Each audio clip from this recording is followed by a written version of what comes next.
Hello student, कैसे हैं आप सभी।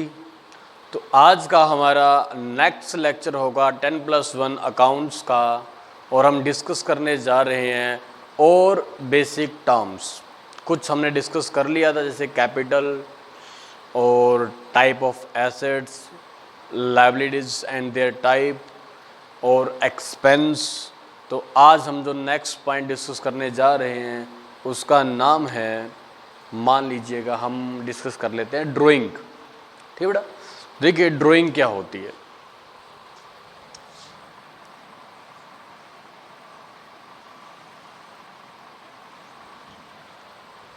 सिंपल लैंग्वेज में ड्राइंग को कहते हैं कुछ विड्रॉ करना, कहीं से पैसा निकाल लेना या कोई सामान निकाल लेना।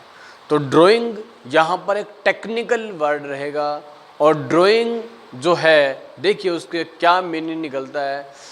देखिए एक जो ओनर होता है, ओनर यानी कि मालिक, बिजनेस का मालिक, वो काम करता है, बिजनेस करता है, कमाता है पैसा। वो पैसा कमाकर उस पैसे का करेगा क्या, सोचिए। एक ओनर पैसा कमाकर उस पैसे का क्या करता है? वो अपनी खुद की जो नीड्स हैं, पर्सनल नीड्स हैं, उनको फुलफिल करता है। एक्चुअल में पर्सनल नीड पहले ग्रो होती हैं।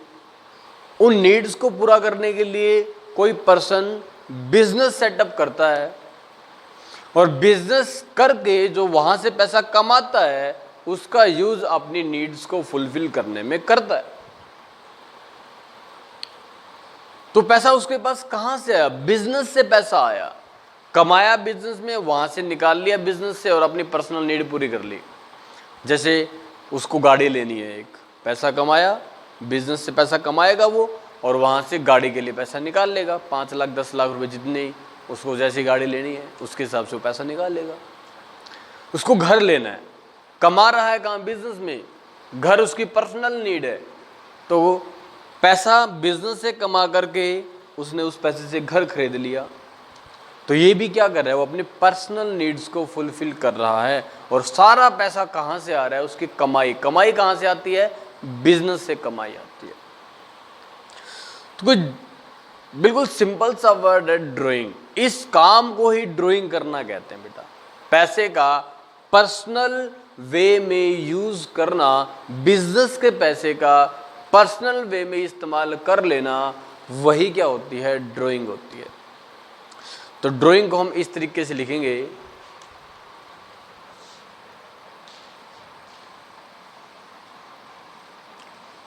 Amount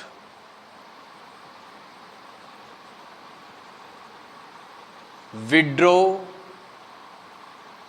by owner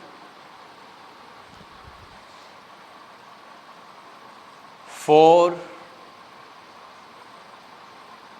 their personal use.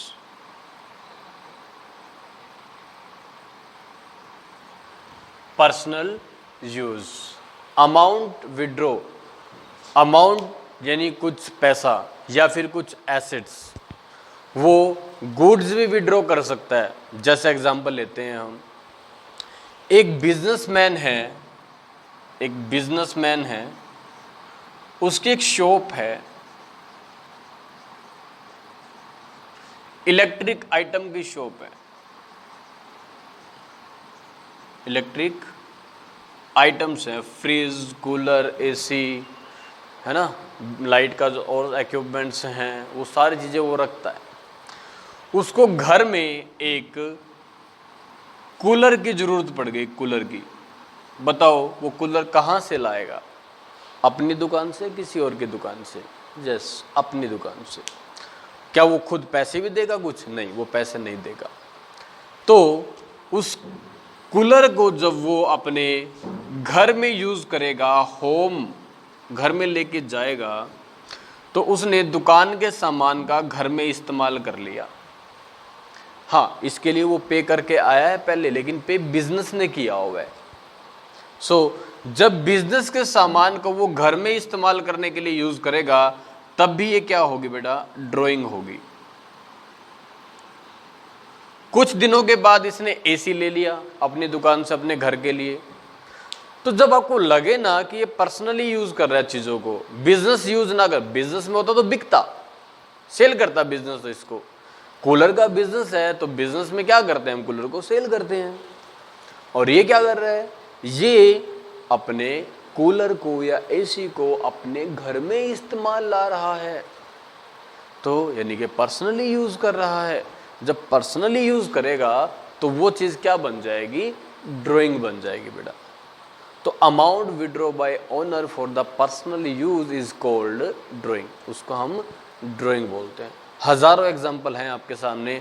आपकी कन्फेक्शनरी की दुकान है, करियाने की दुकान है आपकी, अब चाय चीनी सब्जी या और मटेरियल दूध घी अब सब रखते हो, लेकिन जो आपको अपने घर में उन चीज़ों की ज़रूरत पड़ती है तो आप वो कहाँ से लेके आते हो, अपनी ही दुकान से लेके आते हो ना। तो वो क्या हुआ, वो drawing in term of goods हो गई, drawing in terms of goods. यानी ड्राइंग को हम दो तरीके से कर सकते हैं। Drawing can be two types. एक तो ड्राइंग के तौर पर आप कैश ले सकते हो, कैश, और एक ड्राइंग के तौर पर आप क्या ले सकते हो, गुड्स, सामान, जिसकी आपकी दुकान है ना उसको गुड्स बोलते हैं, वो ले सकते हो आप। ठीक है, दोनों तरीके से आप क्या कर सकते हो, ड्राइंग कर सकते हो। ठीक है, तो एक इंपॉर्टेंट बात मैं आपको लिख देता हूं, ड्राइंग रिड्यूस द कैपिटल। ये बात याद रखना बेटा, नोट,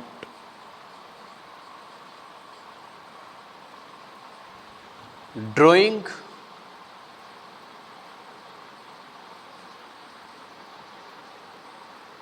रिड्यूस द कैपिटल। जैसे अगर ओनर ने क्या किया, बिजनेस में इन्वेस्ट किया, जो ओनर बिजनेस में पैसा इन्वेस्ट करता है उसको क्या बोलते हो आप, कैपिटल बोलते हो। लास्ट लेक्चर में डिस्कस किया था हमने, उसने 10 लाख रुपीस इन्वेस्ट कर दिया बिजनेस के अंदर। ठीक है, 1 साल काम किया उसने, प्रॉफिट अर्न कर लिया। प्रॉफिट, जितना प्रॉफिट हम कमाएंगे उससे हमारी पूंजी बढ़ जाती है, उससे हमारी कैपिटल बढ़ जाएगी, इंक्रीज हो जाएगी, है ना। तो इसने मान लेते हैं 5 लाख का 1 साल में प्रॉफिट कमाया, तो इसकी कैपिटल इंक्रीज होकर कितनी हो गई, 15 लाख इसकी कैपिटल हो गई। फिर इसको जरूरत पड़ी घर में पैसे की, तो इसने क्या किया, ड्राइंग कर लिया, कुछ पैसा विड्रॉ कर लिया। कोई घर में सामान लेके आना था, फर्नीचर लेके आना था, कुछ बड़ी चीज़ को खरीदनी थी, तो इसने क्या किया, 3 लाख रुपए की ड्राइंग कर ली बिजनेस से, 3 लाख रुपए की। तो जैसे ही वो ड्राइंग करेगा 3 लाख रुपए, 15 में से 3 निकाल के ले गया, तो उसका पैसा कितना रह गया, 12 लाख रुपए बिजनेस में आज भी पड़ा है उसका पैसा। 12 लाख रुपए तक और निकाल सकता है वो बिजनेस से अपना पैसा। ठीक है, तो ड्राइंग की वजह से जो 15 लाख की कैपिटल थी, ड्राइंग की वजह से वो कितने रुपए की रह गई, 12 लाख की रुपए। तो drawing reduce the capital, drawing से कैपिटल क्या हो जाती है बेटा, कम हो जाती है। ठीक है, तो ये ड्राइंग है। इसके बाद हम डिस्कस करेंगे रेवेन्यू। रेवेन्यू क्या होती है, ड्राइंग के बाद हम करेंगे discuss revenue.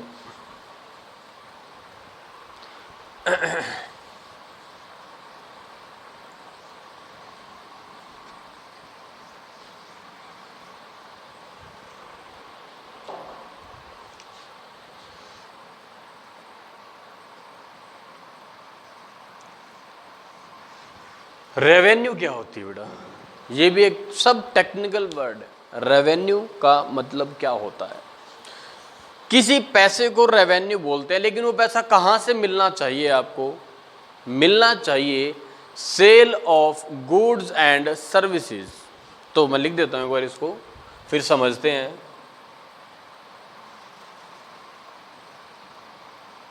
Amount received from sale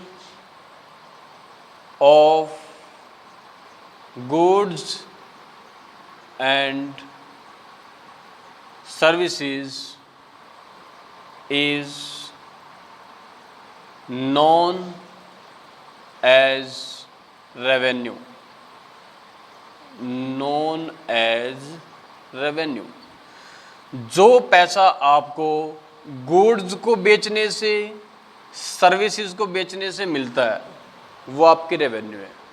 ये गुड्स क्या है? गुड्स आपका डीलिंग प्रोडक्ट है जिसमें आपका बिजनेस डील करता है। इलेक्ट्रीशियन के लिए इलेक्ट्रिक जो आइटम्स हैं वो सारे गुड्स हैं, और उनको बेचने से जो उसको पैसा मिलेगा वो उसकी रेवेन्यू कही जाएगी। जैसे एग्जांपल लेते हैं, इलेक्ट्रॉनिक की हमारी शॉप है और हमने, एक दुकानदार ने क्या किया, या हमारी दुकान है, कूलर बेचे हमने, 1 साल के अंदर उसने 1000 कूलर सेल कर दिए। 1000 की जो क्वांटिटी है ना, उसने सेल कर दी 1000 कूलर। तो 1000 कूलर की क्वांटिटी बेची है उसने, और पर कूलर उसने जो लिया है पैसा वो 8000 रुपये लिया है। 8000 रुपये का कूलर एक बेचा है, तो उसको 1000 कूलर बेचने से कितना रुपया रिसीव हुआ, आप इसकी मल्टीप्लाई करवा दोगे तो 80 लाख, 80 लाख रुपए उसे मिले होंगे। तो ये 80 लाख रुपए की क्या बन जाएगी, उसकी ये रेवेन्यू बन जाएगी बेटा। तो इसी को बोलते हैं रेवेन्यू।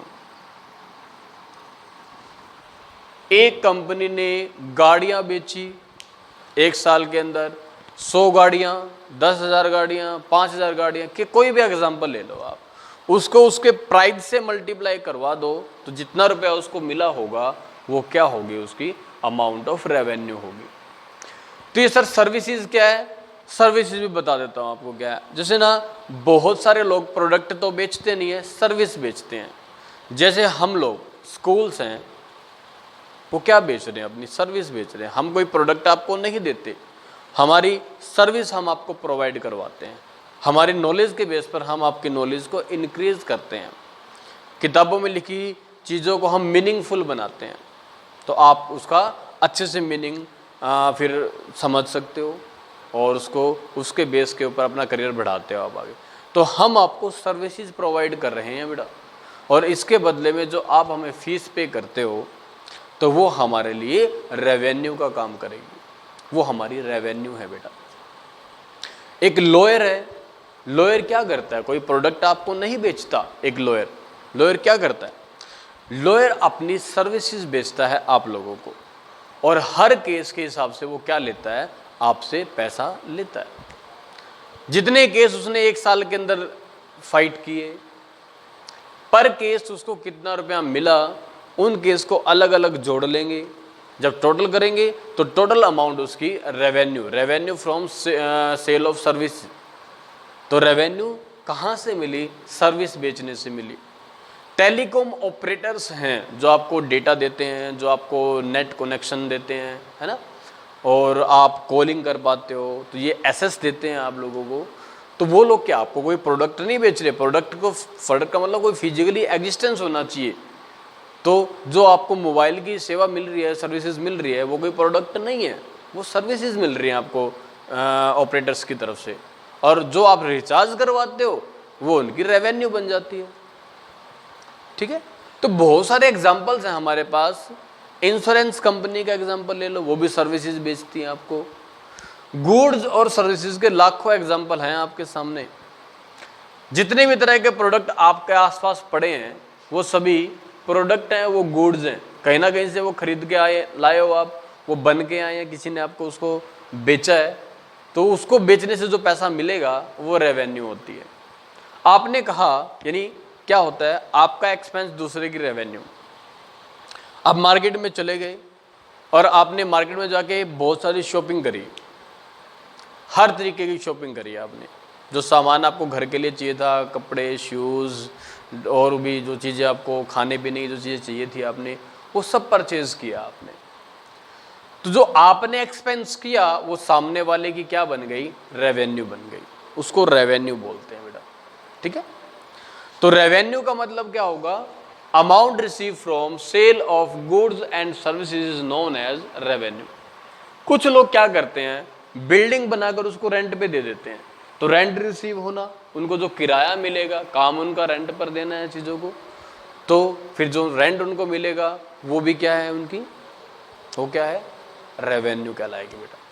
कुछ लोग कमीशन पे काम करते हैं, किसी का प्रोडक्ट लेकर के आगे बेचते हैं, बीच में ब्रोकरेज अपनी ले लेते हैं, जैसे प्रॉपर्टी डीलर्स क्या करते हैं, प्रॉपर्टी डीलर क्या करते हैं बताओ, कोई बिल्डिंग देखेंगे, उसका एक परचेजर होगा, उसका एक सेलर होगा, दोनों को मिलवाते हैं, अपना कमीशन ले लेते हैं, वो भी उनकी रेवेन्यू है। तो हम हमारे काम से जो पैसा अर्न करते हैं वो रेवेन्यू कही जाती है। ठीक है, तो ये है हमारी रेवेन्यू की डेफिनेशन। उसके बाद हम पढ़ते हैं नेक्स्ट पॉइंट जो हमारे लिए आज का रहेगा, वो है इनकम।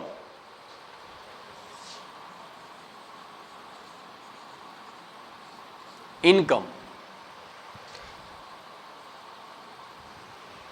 इनकम और प्रॉफिट और रेवेन्यू तीनों अलग अलग चीजें हैं। अगर उस दुकानदार ने एक साल में 80 लाख रुपए के कूलर बेचे हैं, ये उसकी रेवेन्यू है। रेवेन्यू का दूसरा नाम वैसे सेल भी होता है। रेवेन्यू का दूसरा नाम क्या होता है, सेल। तो उसने सेल 80 लाख रुपए की करी, क्या 80 लाख रुपए कमा लिए उसने?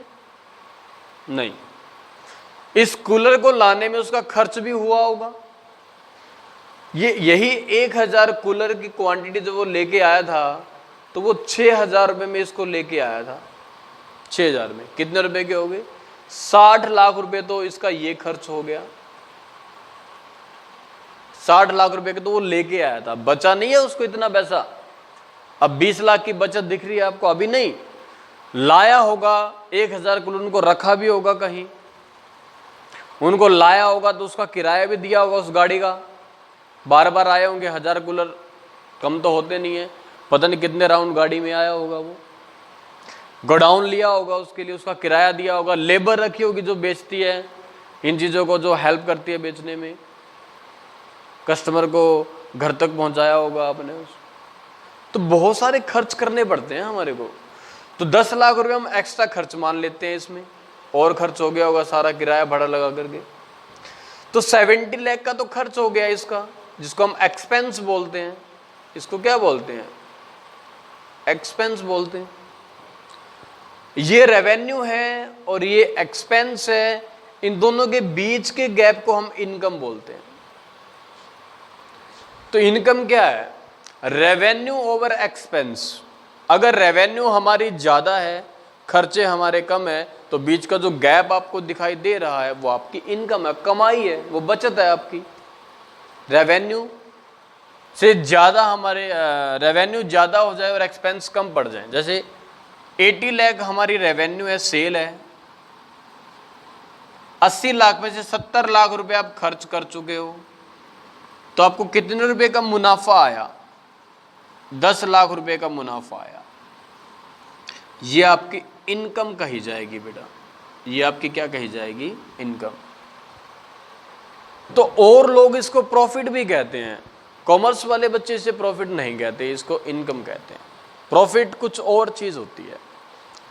प्रॉफिट, इसको प्रॉफिट बनाने के लिए, हाँ, it is a part of profit, income also a part of profit. Income profit का ही पार्ट होती है, लेकिन प्रॉफिट जो है ना वो ब्रॉडर फॉर्म है और ये उसका स्मॉल, छोटा फॉर्म है। सभी इनकम्स को जोड़ ले एक साल में, अब अच्छा कूलर थोड़ी बेचे होंगे उसने, और बहुत कुछ बेचा होगा साथ में, हाँ कूलर का ही बिजनेस है उसका, तो यही इनकम उसका प्रॉफिट में कन्वर्ट हो जाएगी। इसी को प्रॉफिट भी कहा जाएगा। इनकम प्रॉफिट दोनों एक इक्वल हो सकते हैं, लेकिन बहुत बार ऐसा नहीं होता, क्योंकि एक दुकानदार आज बहुत सारी चीज़ें एक साथ बेचता है, अलग अलग चीज़ से वो इनकम कमा रहा है, जितनी कमा रहा है, सारी इनकम को जब जोड़ देंगे वो किसका रूप ले लेगा, प्रॉफिट का रूप ले लेगा बेटा। ठीक है, सो अब आप क्या लिखोगे इनकम के बारे में, जब हमारी रेवेन्यू ज़्यादा हो जाती है हमारी इनकम से, एक्सपेंस से, तो उसको क्या बोलेंगे, इनकम बोलेंगे। तो व्हेन द सेल या revenue is greater than expense, तो मैं लिख देता हूं उसको,